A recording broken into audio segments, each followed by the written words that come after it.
Hi everyone, this is Emma again. Nice to see you.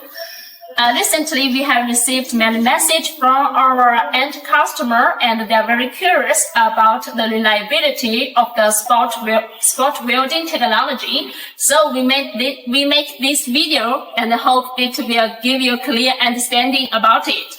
The testing machine near to me is the pull test machine.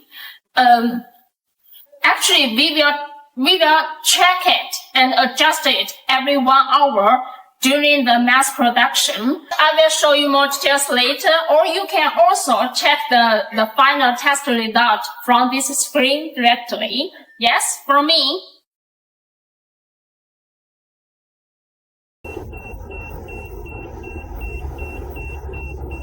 You see, after 82 kilograms pull, the annual bars and the seals still weld very strongly.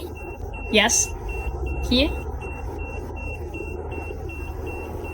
So we use this test to ensure the reliability on the spot welding.